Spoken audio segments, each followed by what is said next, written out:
That's a good way to enter this. Yeah, let's not talk about Brett. Let's make this a vanity thing. Who in Heebie's do you think is the most kissable?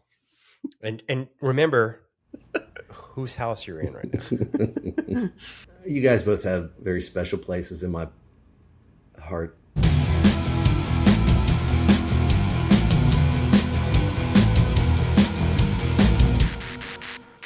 What's up, everybody? Welcome back to Deep Dark Well, where we've got the legendary man himself as our special guest today, Mr. Brett Brooks. All right, see you later.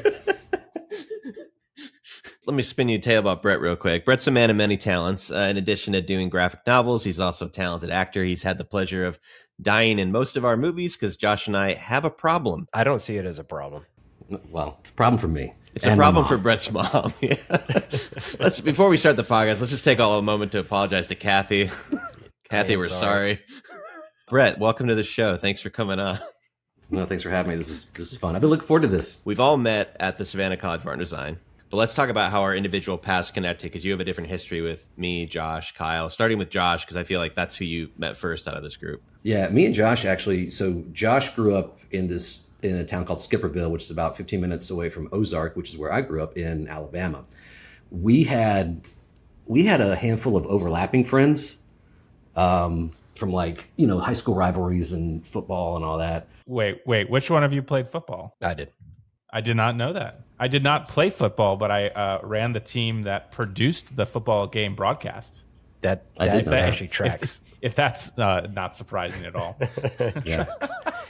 Didn't we play in a baseball team, like Pee Wee League? So you say. I have no memory of this. I know we did. The first time I remember meeting you was at Bango's skating Bango's, rink. That's right, because my first job in high school was I was a DJ at a skating rink. And I was going up to the manager complaining. It's like, why are we listening to the Beach Boys over and over and over again? We weren't listening to the Beach Boys. It was the pop sensation NSYNC and Britney, all that.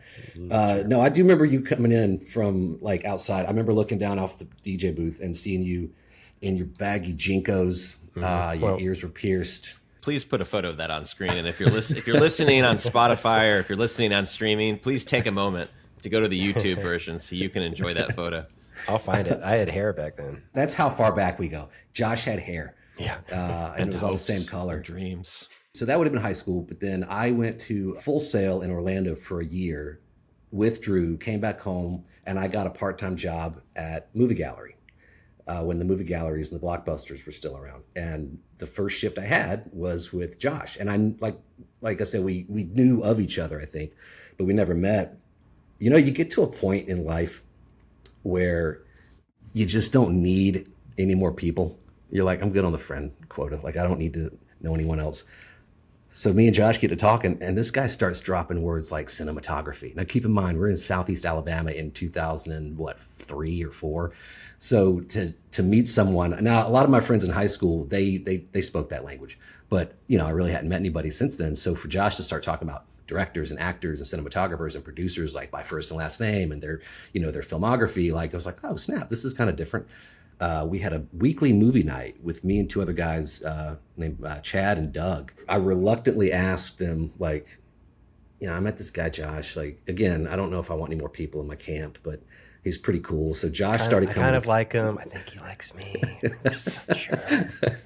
So Josh started coming to movie night. That's cute with as hell. Me and Chad and Doug. And they kicked Brett out, and it was just the 3 of us. It's me, Chad, and Doug. Well, I started in Savannah. And y'all kept doing it. So whenever I come back into town, me and Josh will always hook up and do something. So then I go to SCAD. Now, here's the thing about Jason. This is the story of how I met Jason. I don't remember. Y'all are going to rib me for this. I don't remember when I met Jason, but I do remember the feeling I had when I left the conversation. But you don't remember the conversation. I don't. Did you call Chad and Doug and we're like, hey man? So we got to replace. I met someone. Got to replace old Joshua. It was love, baby. I just remember coming out of our first encounter being like, this dude is super cool. Like, he was funny. He was like off the cuff. He was witty. Very akin to how he still is on set and as a friend these days. I just remember that first impression was like, oh my gosh, like I just really like this guy. And then you found out, Jason, that I had done some acting in some college shorts, and then you got me on with Bloodline. That was your first horror short, right? It was, yes. I remember I said, "Hey, man, I've got this horror short. Tell it. Is it okay that I mention this?" Yeah, go ahead. It happened. I said, "Hey, Brett, I got this horror short I'd love for you to do." And I remember there was like a moment of pause, and then you were just like, "I'm not going to do a horror film." Why not? Well, I think it was just because you had seen so many, I guess, lower quality horror shorts. Maybe like students. Was it strictly student stuff, or was it just the idea of like lower quality horror films? Yeah, I didn't watch horror, and I mean, you guys were what got me into horror. So sure, that's only been in the last 10 or so years. But I didn't. The student films I watched that were horror, they were horrible. They were horror space BULL. That's one for the social media. Got it. Got it. A lot of people want to try horror. I feel like I think horror is something that a lot of first time filmmakers often go to for. I think akin to like found footage where it's like there's this sense of like, oh, this is something that I can easily do. Easy. I can do this. Yeah. And I feel like horror gets a rap for that, and it's just like, no, not entirely. You took me to Chicago. We went to Chicago together. Oh wait, before we do that, I'd love for you to tell the story about how I showed you the edit without sound design, and you questioned everything. Oh yeah. So we shot the entirety of the film, and I can't remember if you texted me or how we hooked up, but you were in I guess the main editing suite at one of them. Was it Hamilton? I don't remember. Yeah. So I go in there, and Jason's up in the booth, the movie's on the screen, and he's showing me essentially the assembly cut that doesn't have a lot of sound in it. And this was, again, I'm in my early 20s. I haven't dug into film as a craft much up to that age. I only know what I saw. So he plays me this assembly cut with, like none of the swells, none of the connecting sounds that stitch two scenes together that like make that time lapse work. You know what I'm saying? There was no score, nothing. It just looked like a bad cut. It looked like he cut this with scissors. I was like, oh my God, my name is on this. Like, not that I had a name, but you know what I mean? Like, people are going to see this and I'm associated with it. Which might have also been a rough first lesson, in acting. Like, you go, you do the work, but, film is it's not necessarily always an actor's medium. It's an editor and a filmmaker's medium. So I'm also trying to think about why I would have even showed you that. Like, hey man, you want to see this work in progress that won't impress you? You would not do that now. I mean, I dug into a lot of stuff at SCAD. I did painting, I did sculpting, I did acting. So I probably asked you to like, man, I've never been in an editing suite. I mean, that does sound like a school thing. Like, sure. Hey, pop by. I'm working on the cut, but you can see where it's at. Kind of thing. Yeah. So finished up that, and then Jason submitted it to the Chicago Horror Film Festival. Was that what it was called? Yep. And he and I hopped a plane, and I went to my first film festival ever in Chicago. The short film for Mama. Yep. Played for Bloodline. Yeah. So that was terrifying in a dark theater. I remember it played right before it, and I was just like, and you're like, great. Yeah. Could we have played ours first and then shown Mama? So then, Jason and I stayed in touch during college, did you AD'd a movie that Josh and I wrote and I acted in, he directed. Kind of shortly after graduation, I think Josh, you might have still been in college. We wrote a feature together. Soon after we finished that, I can't remember where I'm at in the timeline now with like what year it was, but Jason contacted me and said, hey, we're going to write a feature. Do you want to co-write it with me? So Jason and I wrote a feature that we ended up not making. And then when that one didn't get off the launch pad, we wrote Patient, hour and some change horror feature. It's on Amazon. It's pretty hot right now because for like $1.99. Where in this process did you meet Kyle? It's interesting because I feel like the way we all met was like, I mean, you guys met at Movie Gallery, but Brett was attracted to you because you had some film, thing. And then like likewise, we met. It's just funny because we've all met because at one point we're like, oh, they seem competent and ready to make a movie. Right. Yeah. They're not an idiot. And that's kind of how you met Kyle. I feel like I guess through the films that I was doing. So I met Kyle like once or twice briefly, I think during Inkblots, Jason's senior thesis film at SCAD. Yep. And then didn't you produce Bloodline, Kyle, or am I not remembering that correctly? I don't believe I produced Bloodline. Oh, I just assumed. No, because I know that was in the days before. He also said horror. Horror. I'm not doing that. So I guess it would have been Ink Blots then, yeah. Like, yeah. Yeah, So I thought Kyle so. produced Ink Blots, my senior film. Brett had Right. you played a news anchor, a 1950s news anchor. For anybody in the audience that's ever going to see Ink Blots, I think I designed the dog that comes out of the TV and bounces around while the kid chases him through the living room. While you're on the TV. After SCAD, I stayed in Savannah for I think another year and a half, maybe 2. And then Jason, you were moving out of the apartment in Atlanta where you roomed with Kyle, and there was a free space, and I was getting ready to move to Atlanta. So it was me and Kyle ended up being roommates, which was the best year of Kyle's life and the worst of mine. Let's see. My 2 memories of that year were the part where the apartment got robbed and the hue lights. The hue lights is also something that Brett remembers. I remember I forgot about the apartment. So I remember I was visiting home over a weekend. I was at a coffee shop in Dothan, Alabama, and I get this call from Kyle. And Kyle never called. I mean, we had never really a reason to call each other, but he never called me. So you when text. It's a call, it's something's up. So I get a call, and Kyle doesn't leave the information on the voice message. He just says, "This is Kyle. Call me back immediately. Bye." That's all it said. And if you ever get a phone call from Kyle, you call him back pronto. So I call Kyle back, and he tells me what happened. And, of course, my first question is like, what about is my stuff? I had a desktop computer. I had my laptop with me. Your stuff was all good. So I get back to Atlanta, and I walk into the apartment. I walk into my room. I'm checking, to see if there's anything that's missing. And you just kind of start taking this like inventory of your room and how this is kind of like a mini museum dedicated to who you are as a person. And I remember looking around at like the posters, the cartoon characters and the action figures and going, oh, these guys probably came in here and they're like, we can't rob a child. So they went to Dad's room and took everything. Everything. Yeah. And there was another night I'm out. I think I was at your place, Jason. Me and Jason used to coalesce at his house, and when we were both freelancers. And so I had my laptop over there. We finished up work, and I came back home. And I remember it being dark, because I walk into the apartment, and the entire apartment is red. It's just blood red light. And Kyle is leaning on the kitchen bar with this grin on his face. And I was like, what are these? And he said, these are hue lights. And I said, I don't know what that is. And he goes, I'll show you. He pulls up his phone and he starts messing with some like sliders, and they go from like red to like blue and green. Oh, this is the oceanic theme. Oh, this is the Coca-Cola theme. This is the wild theme. Then he starts strobing them like multicolor, like a roller rink, just strobing the lights out. And I look at him and go, Kyle, like from the outside, if you were looking up at this building, we look like the 2 guys that think they're cool, that are not cool. That everyone else talks about. Yeah.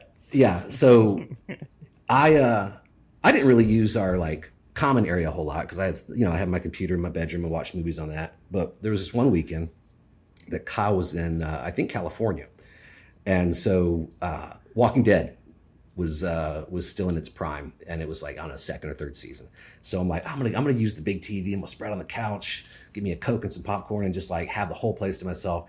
And I'm in the middle of the episode, and the whole room goes blood red. And I was like, this guy's he can control it remotely from California. So I had to get up and unplug every single light bulb to reset them. And then I stole a trash can from Kyle. Oh, did you? When you moved out? Yeah. Now you know the That's truth. where that went. Yeah, we had like That was 5 a or 6 family heirloom. we had like 5 or 6 like several gallon trash cans that we used for Patient for the set. We moved out. I was like, I think I'm gonna take a trash can.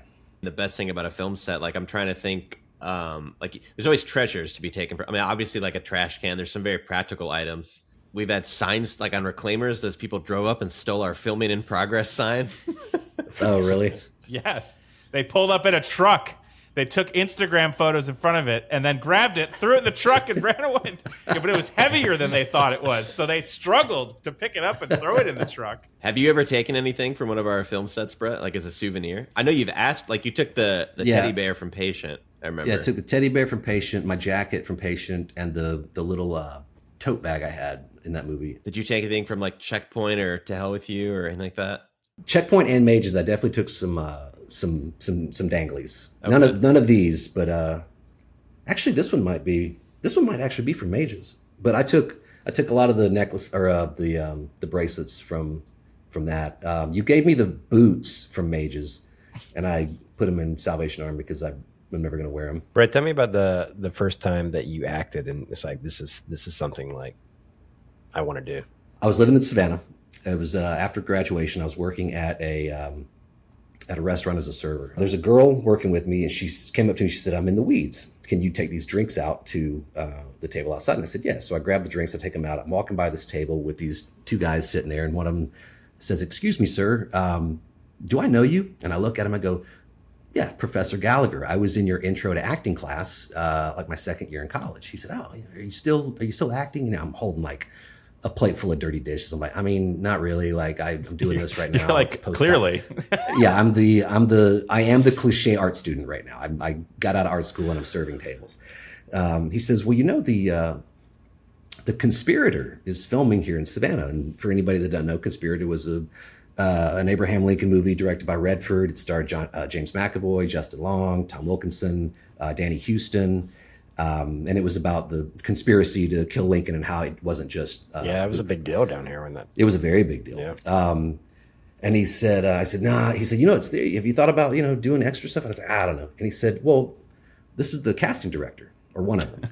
And I was like, "Well, really?" And this guy like flips around, he like whips his shades off, and he like sizes me up and hands me a card, and kind of that was that. So I go home just like, elated. I get somebody to take some like iPhone shots in my head because they just want to like, they just want to see what you look like. They didn't want anything professional. Sent the headshots in, got a call. Ping-ponged with one of the PAs in the casting department, probably 3 or 4 phone calls.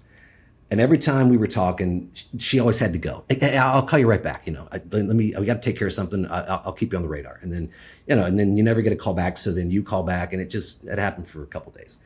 Well, one of my friends at the time knew a girl that had the address for where they were shooting the principal photography for the courtroom scenes for the movie.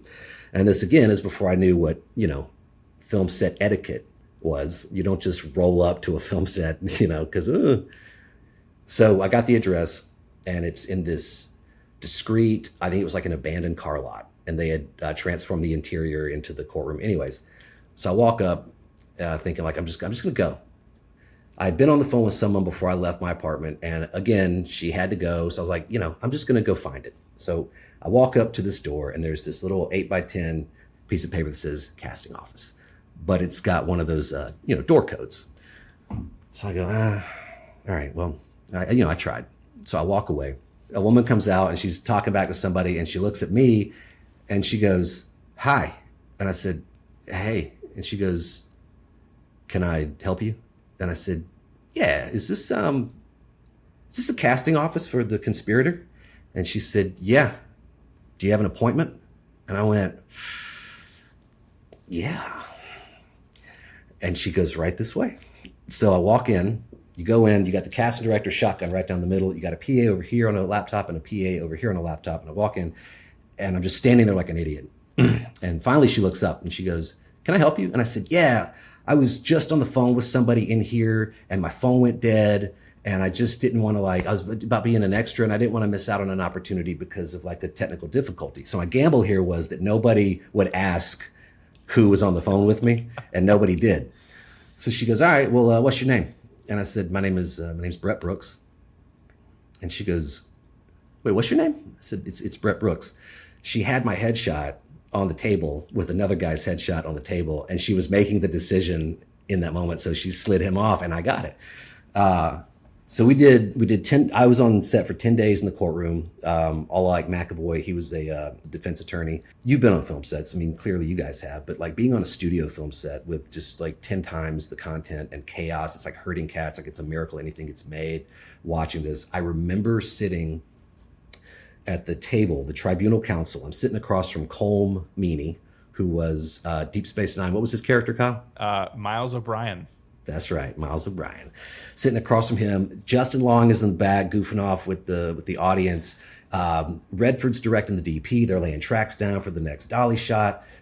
This guy's relighting candles. The extras are talking. The costume guy's coming in. The makeup woman's coming in. She's brushing up people. And I remember sitting there, and I'm not even really, you're acting, but you're not, acting. I just remember sitting there in the chaos of this whole thing, having coming out of college with the degree in sequential art. The film stuff I did was hobbyist. It was on the side with other students. And there was this clear as water thought that I could do this for the rest of my life and be happy. That ended up being a lot more of an emotional story. Right. All I remember you saying is you were standing there like an idiot. Of course. And wow. As far as like what stuff you wanted to act in, like what kind of characters you wanted to play, like was there any sort of insight that came after as far as like how you kind of wanted to tackle any of that? That happened, just before I moved out of Savannah, before I moved, back to Atlanta, where I, was rooming with Kyle. So in the time between Conspirator and then moving to Atlanta, I don't remember there being a lot of acting opportunities. And I was leaning in hard to like freelance for like sequential art and illustration and stuff, because that's always been my, my first love from my childhood. So I was concerned more with like getting work in that area, which I was, way more experienced in and confident in.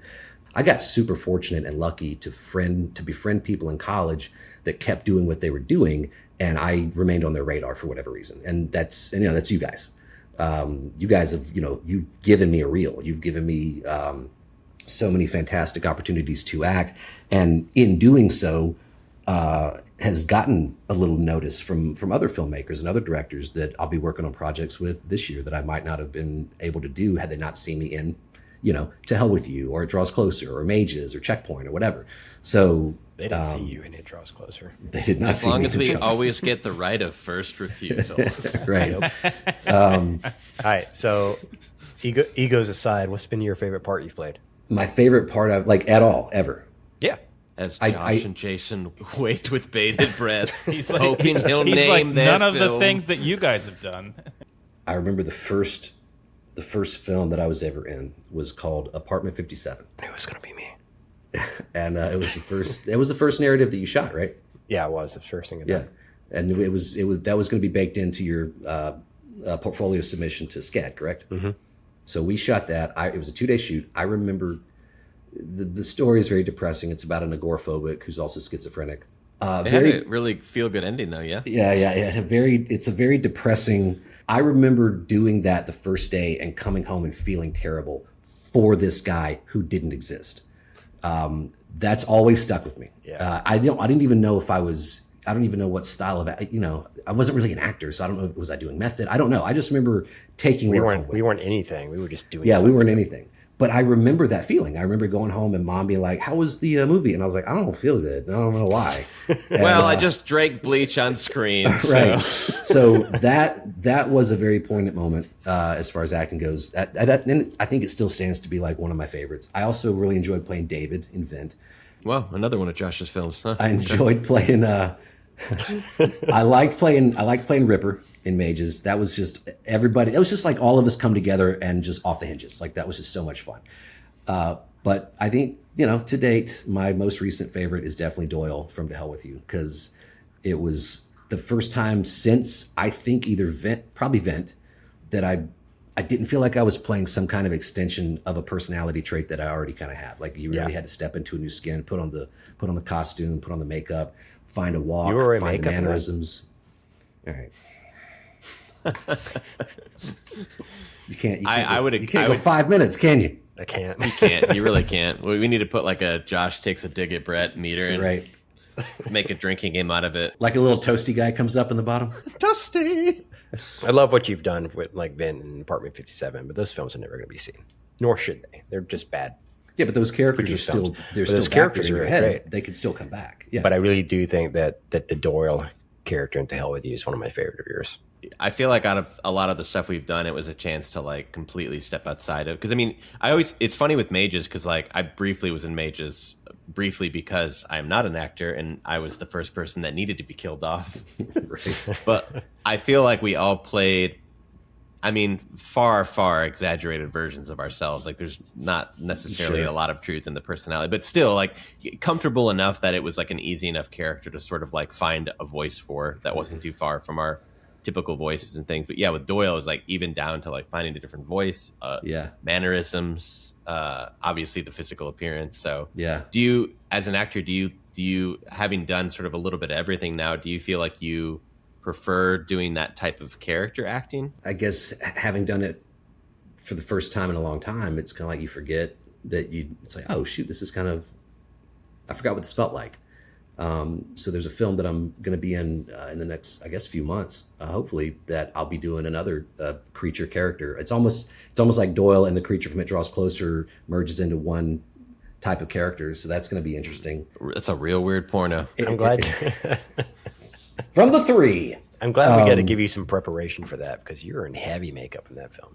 In the upcoming one, that's quite a bit of makeup. We'll tease that one when the time is right. Yeah, there was, I tell you what, one of the happiest days of my life was walking around 15 pounds heavier than I am now, shirtless in front of Aaron Owenby with a metric ton of makeup on my face, inhaling glue and adhesive fumes all day. I don't know that It's not like you weren't given a heads up. You told me I was going to be in makeup. You didn't tell me how much makeup I was going to be in. Well, dude, I inhaled so many fumes. I'm pretty sure when I went home, I forgot my mom's name for 3 days. So I'm not saying there was permanent brain damage. This is for It Draws Closer. Neither one of us, none of us knew how much makeup. I didn't know, and I was doing the makeup. I think I gave you some like, take like an hour and a half or 2 hours. Because I filmed the time lapse of it. I knew it was going to take That's right. You did. Well, I think with stuff like that, like, so a lot of time, like a couple of the Heebie-Jeebies productions, I've done makeup for us because it just has made sense, and I enjoy doing it, but I'm not a professional makeup artist. So there were certainly pretty good, though. He's fine. There was certainly some exploration with, I mean, he had like mostly full prosthetics. Like you had a bald cap, nose piece, chin piece, ear pieces, finger pieces, arm, chest pieces, a little bit of everything. Like, your whole upper torso had something done to it. But I do remember having a fun moment where I felt like the three of us had this weird bonding where I was painting you and Aaron is just like, can I help? I'm like, yeah. So it's just me and Aaron Owenby just like with paintbrushes, just dabbing these gray splotches on our buddy, and just it was wonderful. I just get to be your canvas. Those are the memories that's why we do this.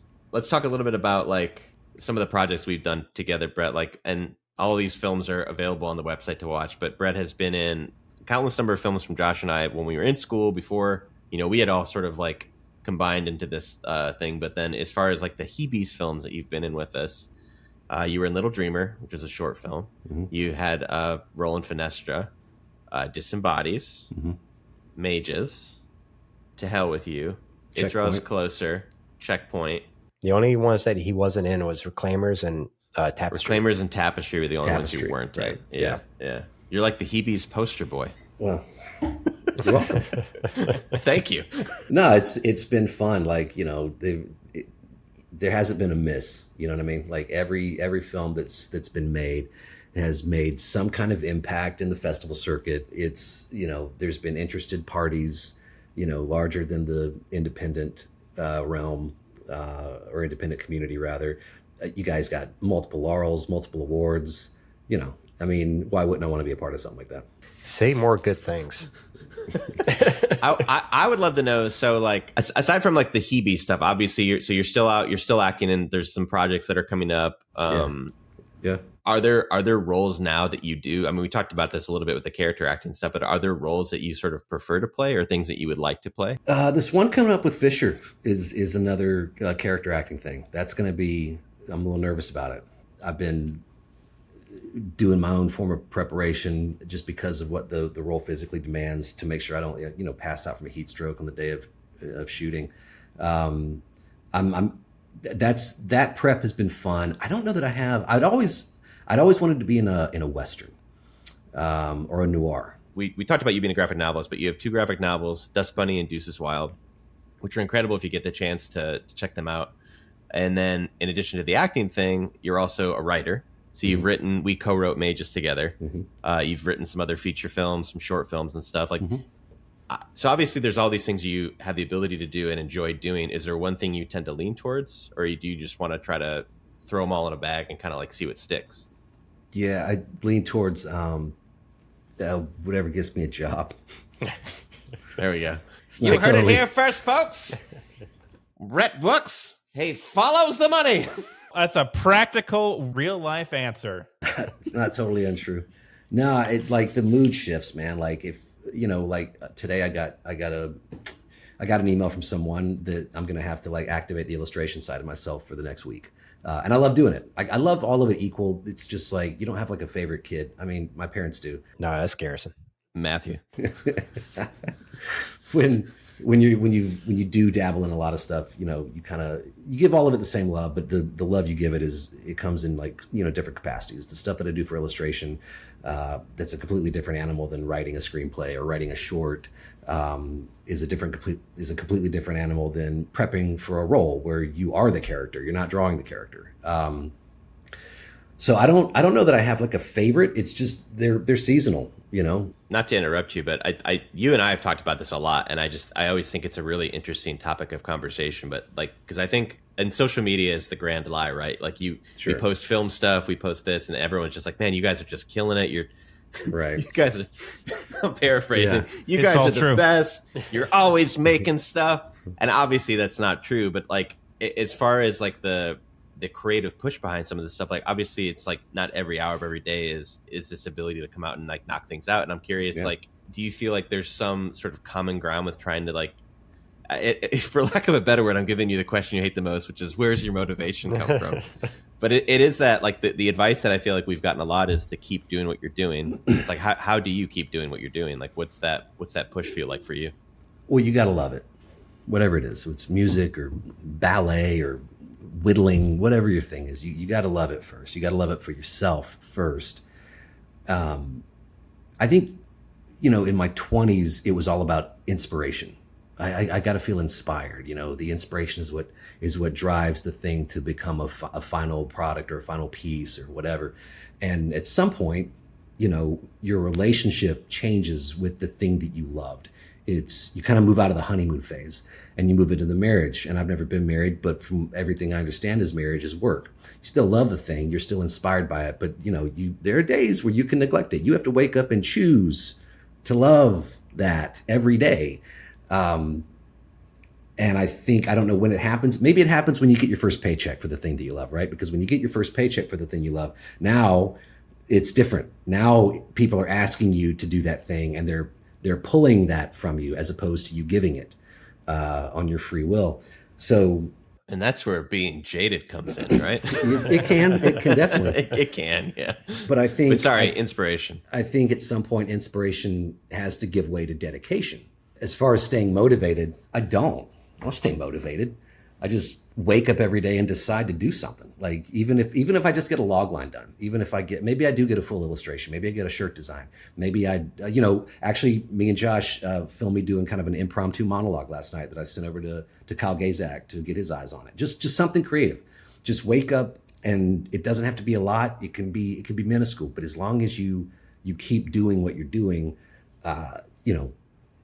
motivation to me, it's like, sometimes it's like the third time you pull the string of the lawnmower. Once you do it, it just moves along by itself. Or it breaks and you just put it back in the shed and you never go outside again. Not today. Right. Yeah. Sometimes thinking about Not cutting the today. grass is enough. That's right. It'll cut itself. It is interesting because I feel like what you said, like to me, that's what I find the most like draw to is like you have to choose to do it.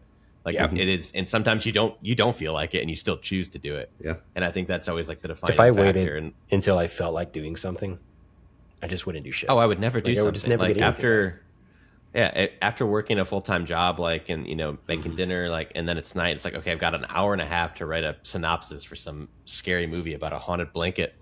It's like what is the push? Right. And if there isn't a push, sometimes it's, well, if I make an old fashioned, sometimes that helps.